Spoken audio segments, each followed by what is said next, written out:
Feels like Friday. That's not a good sign. All right. Well, good afternoon, everyone. This is our chair's meeting for the month of February. I just have a couple updates before we get into chair's reports. So first and foremost, the budget for our department is going to be due towards the end of this month. Our chief of staff has been working on a staffing model to propose, and there'll be some outreach to council members in the next couple of weeks. I just want to make you aware of that part of it as we get ready to submit our budget. With that, if there's no questions on that, I can turn it over to Chairperson Gruber for Finance Committee.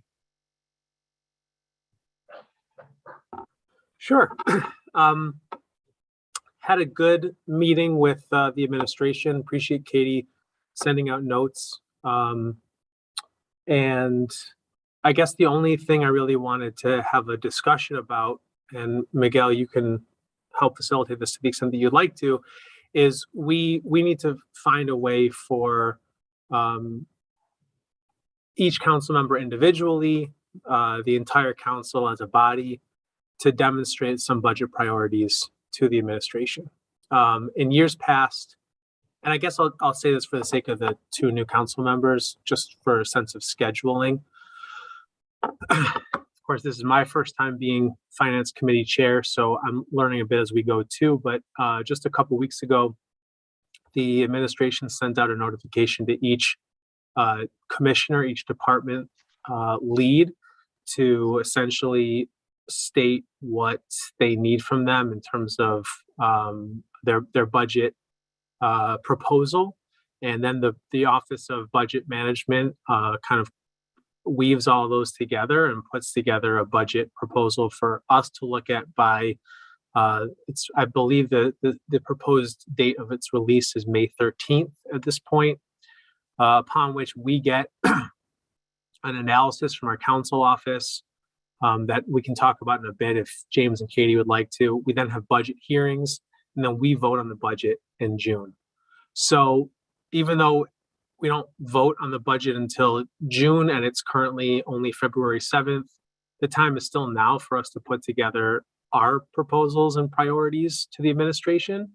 In years past, President Scott would send out a kind of short email and ask people to just comment and let her know, but I'd like to work on a little bit more of a formal process for us and have a formal piece of feedback to Mayor Evans and his new budget director.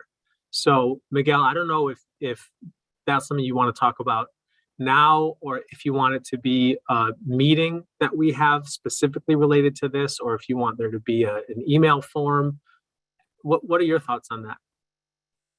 Yeah, I agree wholeheartedly with the idea that we need a formal process. I think it helps. So I would fast track either a quick conversation, Mitch, where we hash this out and share it with the rest of the body. I think time is of the essence, as you mentioned. I know that our proposal is due at the end of the month, so I'm assuming the quicker we can get this to administration, the better. So what I'd like to do is we can formalize the process and share it out to council members via email, and I'll include VP in our discussion. Sounds good. Okay. So I guess I would just ask people to start thinking about what that looks like in terms of your budget priorities. And I think, even that term is a little bit loaded. That could mean very specific things. It could mean broad categories, but we'll be asking each council member to find some way to indicate what their priorities are. Besides that, the only other thing I would say is that we also asked the administration to give us an update on where they are with ARPA funds, in terms of a full update on what's come in, what's been allocated, and what the administration's proposal is going to be in terms of developing their own priorities and their own public engagement process. And so we should get a work session on that sometime, I hope this month. Any questions or thoughts? Yeah, it's great for us to express our priorities. And I know there's been talk about having a more collaborative process. So have you been able to understand what that might look like after we've expressed what our funding priorities might be? No, I don't know that there is a more collaborative process than that. I think at the end of the day, the administration is going to take feedback from council, going to take feedback from the public, and going to put together a proposal that we have to vote yes on. So I would hope that if there's feedback from the things that we propose, if there's conversations that need to be had, that the administration triggers those conversations. But I'm not sure what other kind of collaborative process there could be at this point. Yeah, I'd like to maybe hear more about that, because Mayor Evans did talk about, bringing council along and not kind of dropping the budget on us. So if you could find that out, that would be great. Yeah, and Council Member Gruber, I know one of the things we talked about is, in addition to getting the budget this year, I don't think we can adjust the timeline much, but maybe getting the budget and the budget analysis done together so that we have it earlier in the process and can really make some more informed decisions before we get to the public hearing part of the budget. Yeah, I mean, I think in terms of the things that we can control a formal way of having our priorities heard. We can control having more time to be able to talk about what the proposed budget is. But in between, when we explain what our priorities are and when the administration proposes a budget, your question is a good one, Mary, but I think at the end of the day, that's a question for the mayor and his new director of the budget. So I guess it remains to be seen how they choose to engage council. At the end of the day, I'm certain they're going to want to find a way to make sure that this budget is something that we approve. All right, thank you. If there's no further questions for Chairman Gruber, we will move to NBD, Chairperson Patterson. Oh, James, did you have a?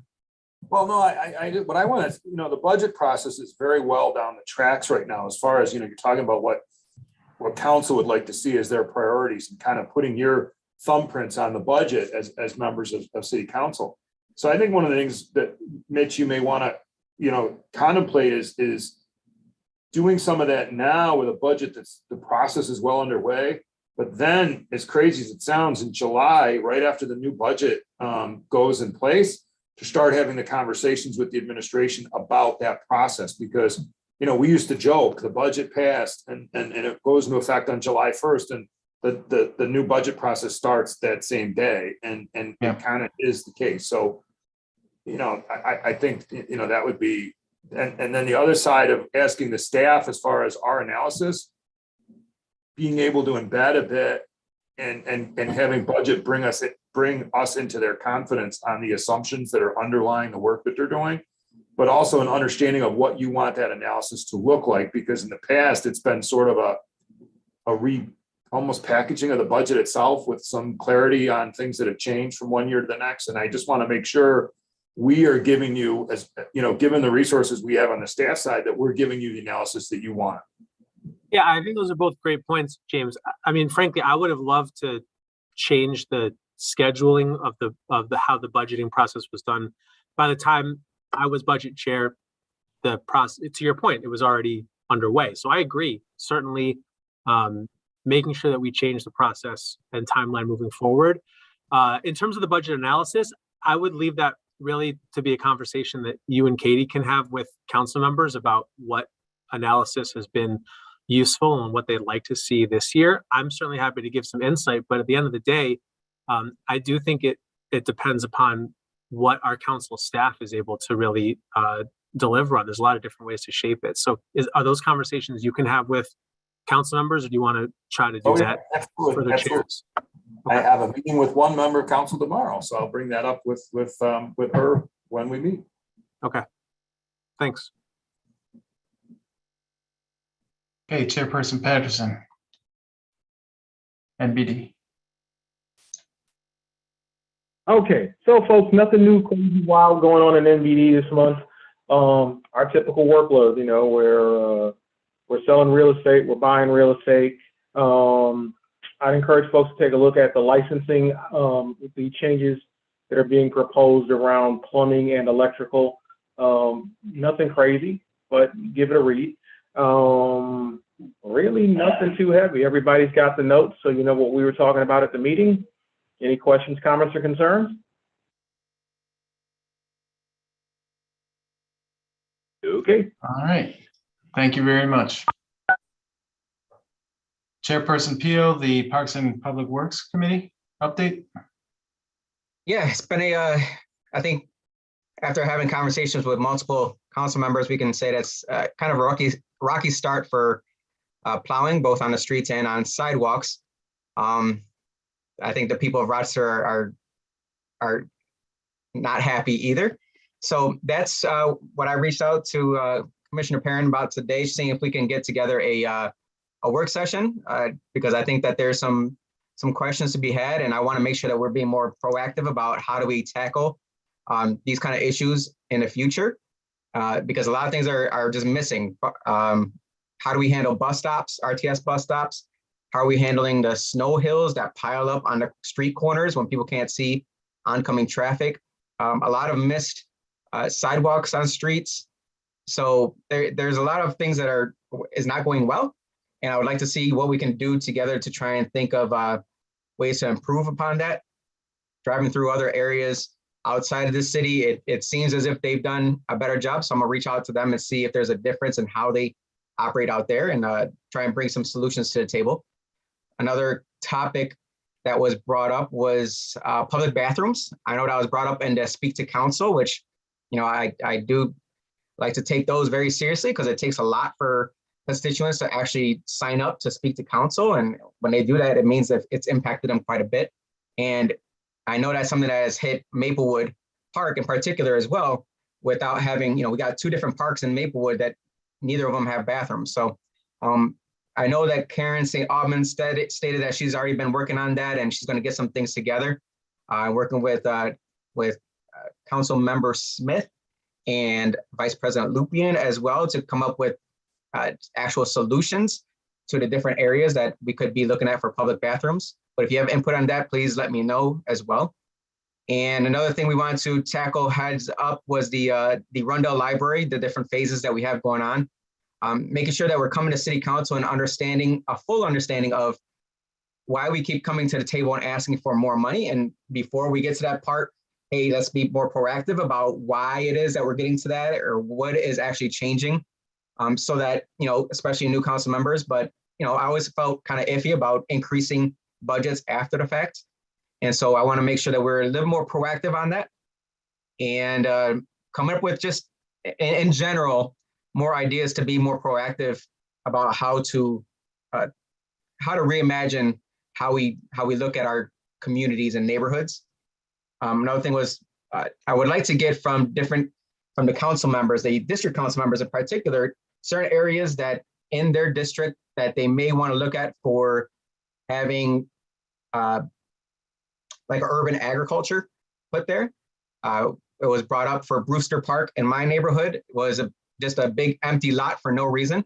Used to be a soccer field, used to be a baseball field, and now there's just nothing. It's just grass, which is fine, but, you know, we can put it to good use for the community and really build that community trust with each other and get to know your neighbors. So anything to help the community with knowing each other's names, I think that's missing in today's day and age. So that's what I'm working on my end. Any questions? I just Yeah, I want just to want- say that kudos, that sounds great, and also appreciate the detailed notes that we got. It was really informative. That was great. Thank you for the note takers there, because that was really, you're on point.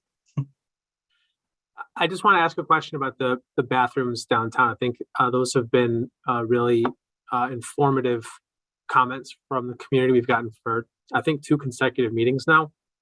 So there's obviously, you know, we had a work session back in December about the new bid that's coming up downtown, where, you know, I would imagine the bid would be who would potentially help to, I don't know, administer and make sure that the bathrooms were in good working order. And on top of that, we also have the skate park that has phase 3, or maybe it's the phase 2 that's supposed to put bathrooms right downtown as well.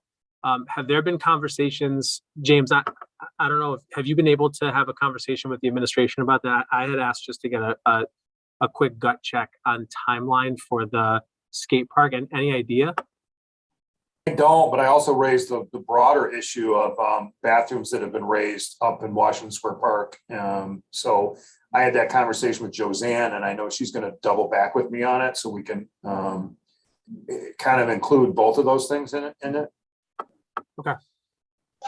And I will say that Stephanie Stringle from the Washington Park Neighborhood Association is on the committee that will be looking at forming the bid. And there's really good synergy between RDDC and the neighbors who are proposing this idea. I think that at least, this group is looking at Washington Square as a pilot, and then what it would look like to expand it citywide. Great. Okay, if there's no further questions, I'll move on to public safety, recreation, and human services. This month we have a generally light month in terms of legislation, but we have the AmeriCorps program, bans on the brick, the public market, and a few other small things, and then the EMS service delivery analysis. So those are all the big ticket items, but I'll entertain any questions if there are any. Okay. So then Committee of the Whole, we also will be convening the Committee of the Whole this month at our general meeting. We obviously have 3 appointments to the administration, NBD, HR, and Rochester Fire Department. And then we have some rules changes that really 3 main rule changes. One that clarifies the legislative process for introducing legislation. Another that is focused on splitting the public safety from recreation and human services to establish 2 committees. And then the final change is just that we can change the rules throughout the year. So any questions about any of those? All right, so we'll go on to boards and commissions. President Melendez? Yes. Just doubling back to one of the items in the Public Safety, Recreation, Human Services Committee is around, I think, dispersing grant funds for DWI response. And I just wanted to let you know that I've been doing some research on alternative responses for prevention of DUI, not just addressing after someone has made the choice to get in the car. And if anyone is interested in that research, I can include you in it, but just wanted to know that was going on. Thank you. Please share that with the body. Okay, and the last thing I'll mention on Committee of the Whole is we will have 2 additional confirmation hearings, but they will be in next month's cycle. So we won't have anything else to vote on this month. But the Office of Budget, OMB, Management and Budget, has a new appointee. And then we have our Director of Finance that will be before us. And we're looking at February 24th as the potential date for that. But Chief of Staff and Katie will reach out about that. Okay, so 333. I know that VP Lupian has been trying to convene the group, so I'll turn it to you. And yeah, we have not been successful in identifying a date yet that we can all attend, but I think we're close. And the goal is to get everyone in the room, and then we'll discuss agenda and schedule changes from there. And I've reached out to Legislator Hasman and President Elliott to kind of just have some conversations ahead of the time. thank you. Councilmember Patterson, you had something? Yeah, just a quick question back on Committee of the Whole. Have we just had the item that's been submitted regarding the amendment to council rules? Have we forwarded this over to law and just asked for an analysis? Have we done that, and have we asked for that back yet? They wrote the legislation with, I helped with the transmittal, and they wrote the actual legislation. like law did. I'm sorry, I didn't quite hear you, Katie. I got an echo. Yeah, there is an echo for some reason, Katie. But Mike, we had an initial conversation with law about this, and they actually helped craft the legislation. And so they wrote the legislation, and we took care of the transmittal. Okay. All right, so they no issues, no concerns, no points to look at. Okay, fair enough. Thank you. Okay, action for better community. I know we have Councilmember Martin that's being appointed this month, but Councilmember Gruber, if you want to chime in on what actions have been occurring and any updates. Sure, they had a really great conference last month that I participated in along with Councilmember Patterson, Councilmember Lupian, Councilmember Lightfoot, several members of, yourself, Miguel, you were there, several members of the school board and the county legislature. And I think it was a really, really good meeting. And one thing that Jerome Underwood said afterwards, which I think is absolutely right, is that ABC has just really proven themselves to be a really effective convener in this community. And that's something that we really need a lot more of. And I thought it was a great conversation, and I'm sure they're looking forward to doing more. And now it's about putting some of the things that we all talked about collectively into action. So looking forward to having Councilmember Martin join us on the board, but that's the main update I get from there. Great, thank you. For the Board of Health, not a ton of updates from last month. You know, at that point, we were looking at the numbers slowly going down, so that was exciting. It's good that we've kept that trend. And then we also obviously got out test kits throughout the holidays into the early part of January. I know that there's a big effort to get KN95 or N95 masks out there. So the county is still looking at getting more resources from the state to do that. But other than that, that's the gist of the Board of Health update for last month, and we meet again in 2 days. Okay, Cannabis Advisory. I don't know if it's a council or committee, but I know Councilmember Patterson and Gruber have joined in efforts. So if there's any update there, it'd be helpful to know where we are. Mitch, you want to go or? Sure, I guess I'll just say one thing, then pass it to Mike. But it looks like the committee is being broken up into 3 subgroups. One's looking at business development, one's going to be looking at zoning, and one's going to be looking at the legacy market, and how we weave the legacy market into the new market. And so I think we'll begin to really get into some of the more finer points pretty soon. But looking forward to the work there. Mike, anything you want to add? Yeah, I'm gonna reach back out to the chair of that committee. I think I'm just gonna put it out there. I think council members should be on all the committees, just because we're gonna be passing the items that those are going to be coming out of the committee, so we need to be involved in that. We're doing some pretty good work around legacy market, doing outreach to them, talking to those guys, meeting with them, and pushing them to get engaged in the advocacy portion of the work right now. Still a lot of work to go, still a lot of open things to do. The state had a regional call last week, which was quite frankly disappointing and incredibly uninformative. But at the same time, it let us know that as they clearly stated, they feel they have no obligation to work with the legacy market in cannabis as they're going forward, which was extremely troubling. So we will continue to work with them and advocate a different position.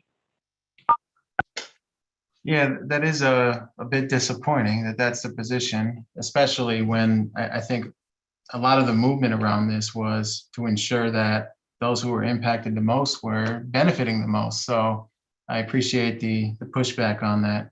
Councilmember Smith, did you have a question? Yes, I just really wanted to step in and take a moment. I see Councilman Patterson giving me the side eye, and without giving specifics, because it is not my committee to talk about, but Councilman Patterson invited me into one of the meetings around the legacy market. And I have to tell you, the work that the council member is doing with the community around this issue is absolutely amazing. I have been in these streets for a long time, and Councilman Patterson, you impress me. Okay. Okay. As usual, great work, Mike. All right, so we'll move on to the Crisis Intervention Services Unit Advisory Team. I know that there hasn't been a meeting recently, I don't think, but if there's any update from either Councilmember Harris or VP Lupien. Vice President Lupien, I will defer to you since the last time that we were meeting, I was in transit. I was kind of like on mobile device, so I don't have all the details yet.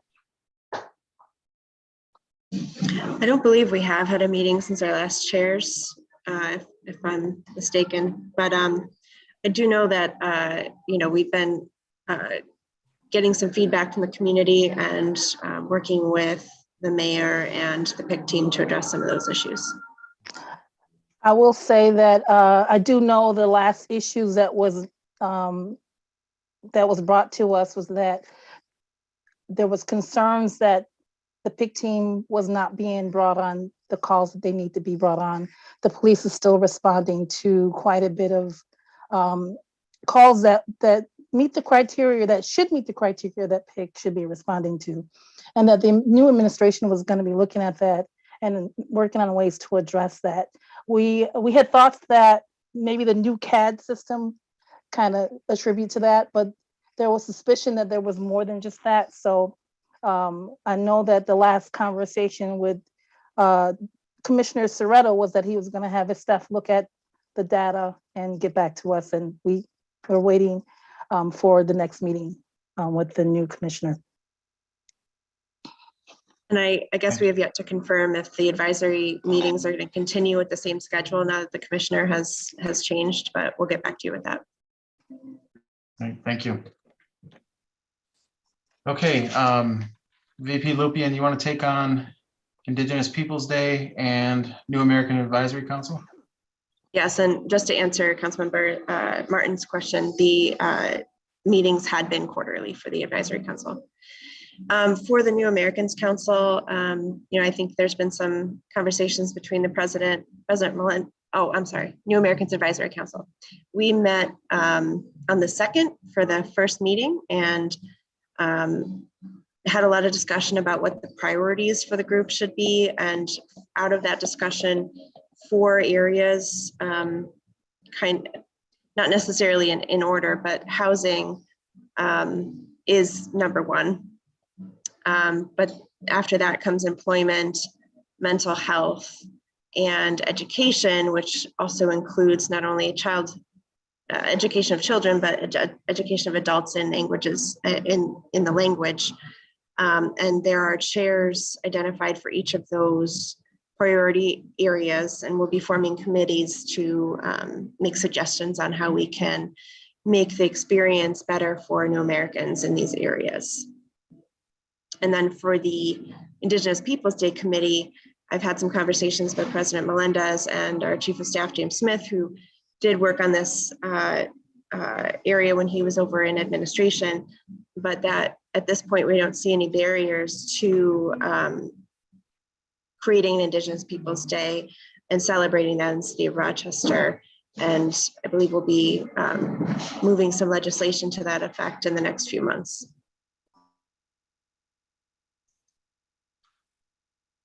Great, thank you. Councilmember Smith, I know that you're new in the role to liaison the PAB, but if there's any updates, we welcome them.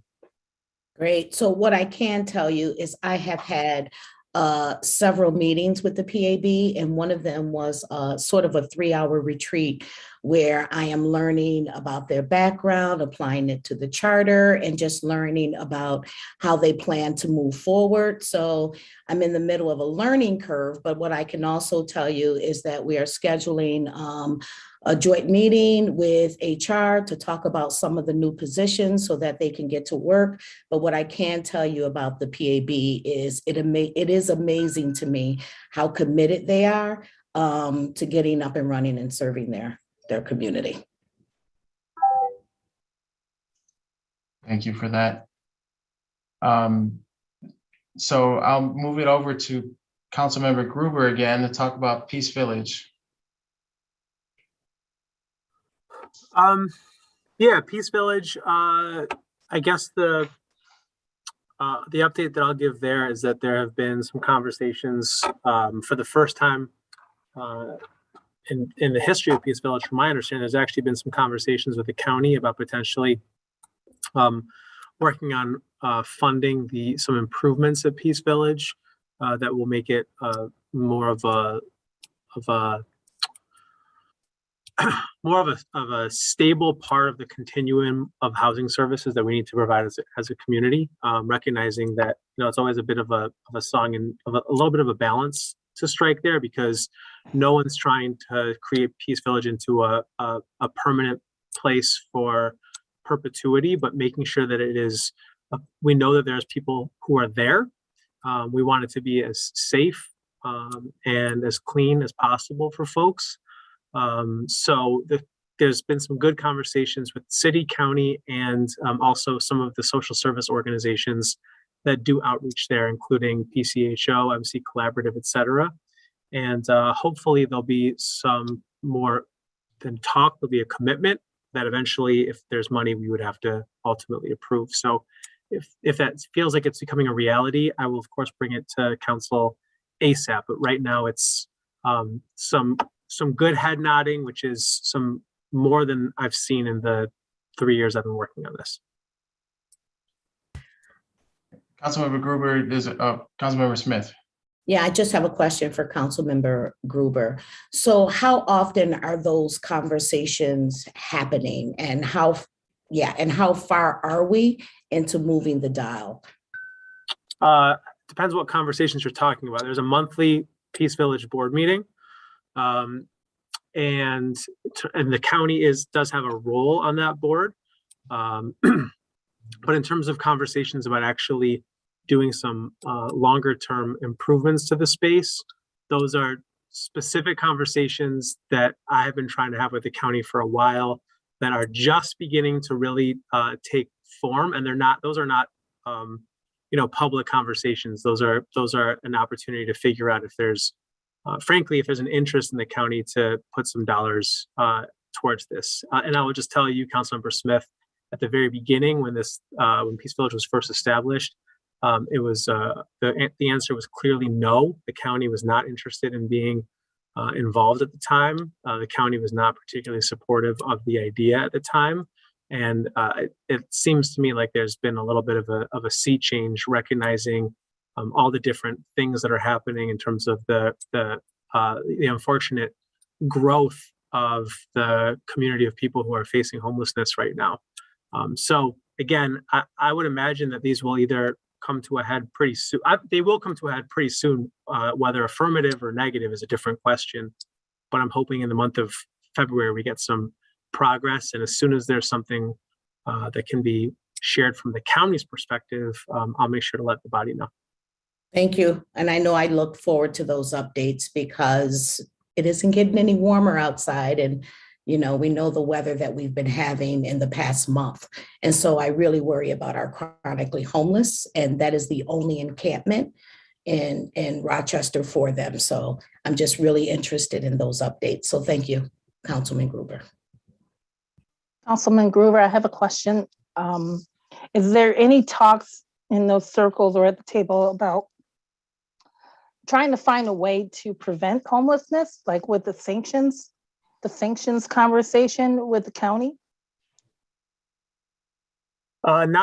Those are conversations that I hope are had all the time. I'll tell you, Councilmember Harris, my particular work on the Race Commission was exclusively focused on sanctions and how Monroe County really ought to be putting some major work into reducing the number of sanctions that they meet out on a regular basis. But those are not the Peace Village board is literally just a group of people who are trying to make sure that place, that we can pay the bills for the porta potties, that we can pay the bills for the insurance, and that we have a plan for there to be some regular type of community or of outreach being done. I think the larger questions about addressing homelessness long term really are supposed to be had by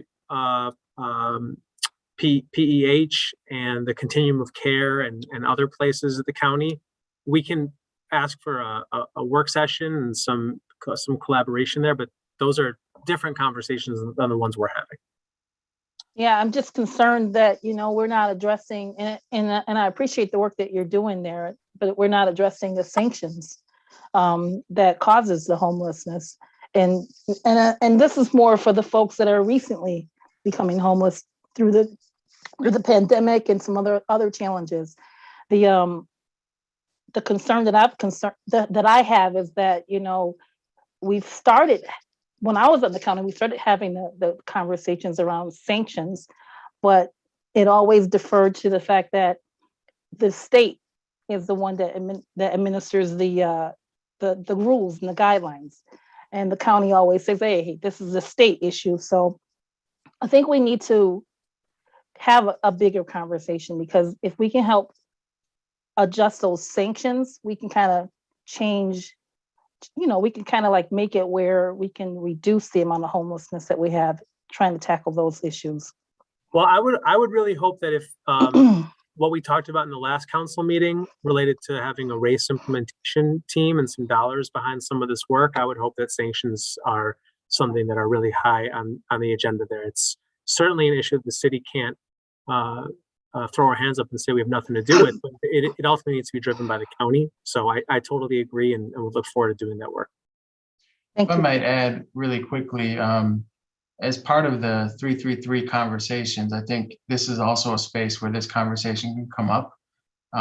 Certainly it has impacts on all three forms of government here, and it'll be helpful to see if there's any way that at least we plant the seeds for collaboration on this one issue. And Councilmember Smith, I saw you had your hand raised. Yes, thank you, Councilmember Lachey Harris, for mentioning that, because there's actually a state sanctioned piece of legislation that is being championed by Pamela Hunter outside of Syracuse. And in the past few years, that legislation has passed in the Assembly and the Senate, but was vetoed by our previous governor. And I believe Assemblywoman Hunter is putting that back up to be voted on. And if Councilmember Harris, if you decided that you thought it was a good idea for this council to do a resolution and send it on over to the governor on sanction, I would certainly sign on. Because that is one thing that we can do, because they do look at those things. That is something we can chat about when we meet. Absolutely. Outstanding. That's great. Okay, Councilmember Gruber, do you want to just go into the library really quick? Yeah, no major updates in the library. I think everyone, the meeting minutes from the library are posted. I'm gonna start to make sure that before it chairs, we can send those along to folks. But library is humming along, I think, doing some incredible work. But no particular updates outside of what's in the minutes. Okay, Redco, Councilmember Patterson, and we are appointing Councilmember Pio to Redco. We're going through that process, but any update on Redco? Yes, we added two new members. Well, they're two new members, but they're two old members. They've had extensive experience working with Redco in the past, and we're looking for them coming back on in the future. All of the meeting notes for Redco are posted on Redco's website, so anybody who wants them, you can just go grab them. We also received a significant investment from the SBA to do some business navigating in this community, and it's a collaborative effort between Redco and a bunch of our local nonprofits. eBureau is one of them, and we're looking forward to that, doing some really good work. And that's pretty much it. All right. The Rochester Land Bank, Councilmember Harris, any update you'd like to share? Yes, the Rochester Land Bank is really excited about this upcoming year as we continue to dig out of COVID, because for a long time there was a moratorium on foreclosures, I guess. There were no foreclosures coming through the city or the county. So when that opens up, we'll be able to do more with trying to flip houses or, get vacant properties or dilapidated properties to be able to sell them to first-time home buyers. One of the things that we voted on is we voted on a new membership to be a part of the New York State Land Bank Association. So we're renewing that membership. And we've also voted on an acquisition of real estate property at 88 Rosemary Drive. And that property is vacant. It's been vacant for a couple of years. The acquisition will hopefully result in a first-time home buyer. And that process, I'm still waiting on feedback on. The other thing, let's see what I have here. Oh, in February, the land bank will be coming to our work session meeting to give us an annual report. So I will defer to the annual report when they come in February, and I'm looking forward to that. There's a lot of feedback and presentation items that they will be able to bring to the table. Plus, we can celebrate all of the beautiful properties that we rehab throughout the city, and they'll have a full report of that. Thank you. A quick question on land bank acquisition. Do you know if there is going to be an auction or anything coming up where the land bank will acquire more property? Because I know that that's generally when it happens. And we're looking for the county auction when they announce that, and then an auction coming in November. And shortly we'll be sending out, and actually that's the one, I'm glad you asked that question. We'll be sending out an RFQ to all of the partners or the folks who have expressed interest in partnering with us for land bank rehab process. So that will be going out, and I'll make sure that that is shared with all of you as council members to make sure that, if you have any individuals in your districts that are interested, they can get on the list. thank you for that. Councilmember Smith. So I'm familiar with RFP, but what is an RFQ?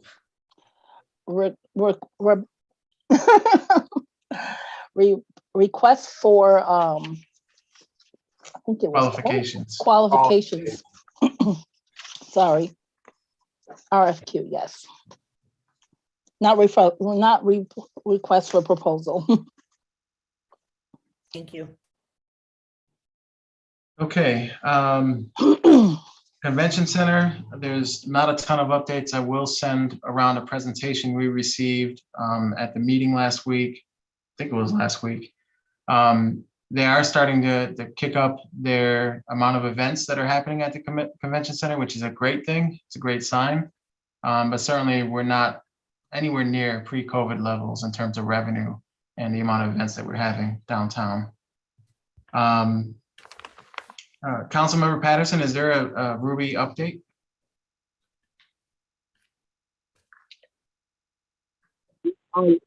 Sorry, we are working on finishing off the Ruby report. We had a really nice getting to know you conversation with the new administration last week, and we came to some really good conclusions. We've decided to form an executive committee of the subcommittee chairs and the administration to work collaboratively with the Ruby committee going forward. A quick question on that. I know that Ruby was somewhat involved in the cannabis focus. With the new Cannabis Advisory Committee, are these things interfacing? Are they separate things? What should we expect there? Well, so it's kind of funny because cannabis funding was the mechanism that drove the Ruby thinking. The thinking being, we're going to have a new revenue source. So since we're going to have a new revenue source, how do we want to use that revenue? And that's kind of where Ruby's coming at it from. But towards that end, we did some research. We pulled that in.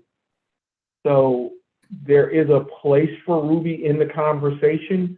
We just don't know where Ruby fits in the conversation yet.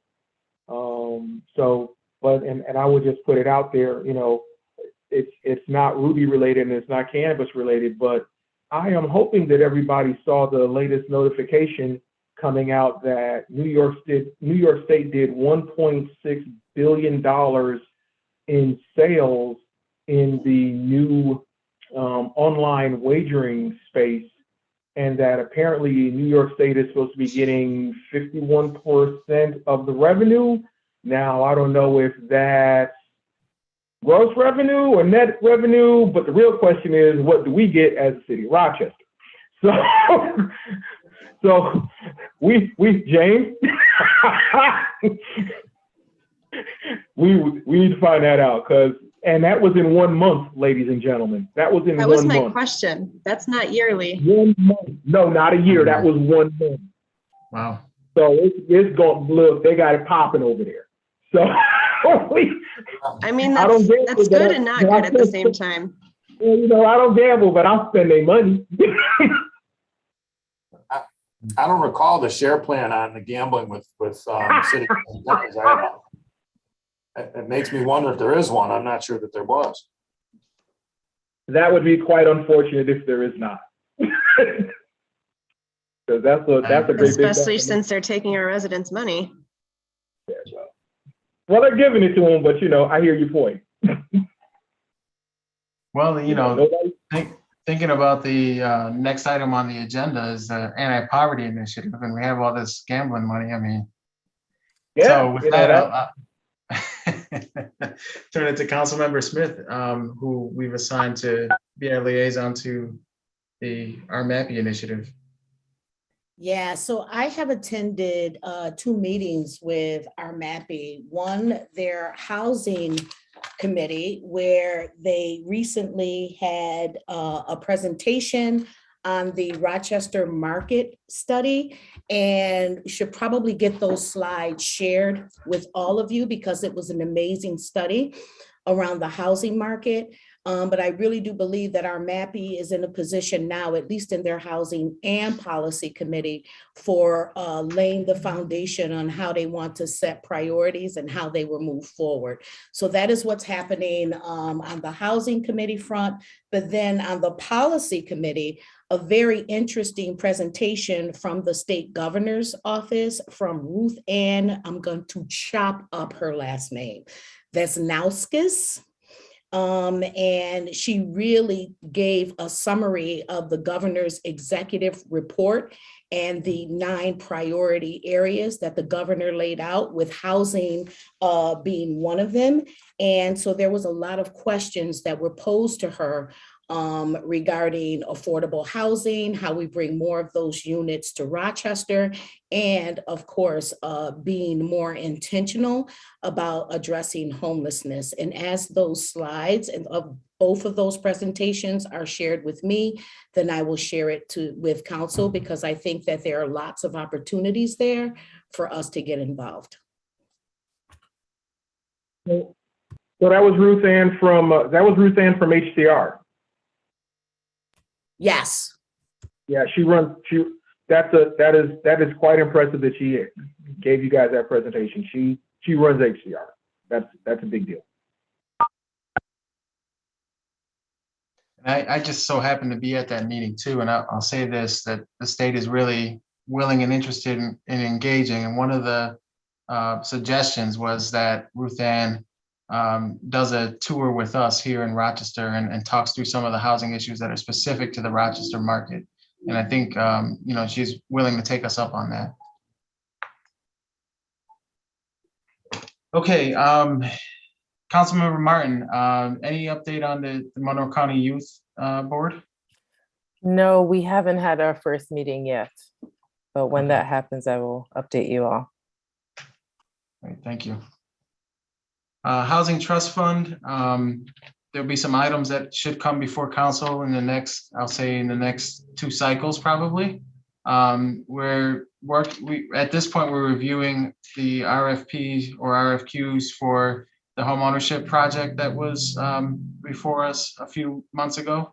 And they're looking at building up resources in the pool for the Housing Trust Fund to do more and different housing programs and models, which will come before council in the next couple months.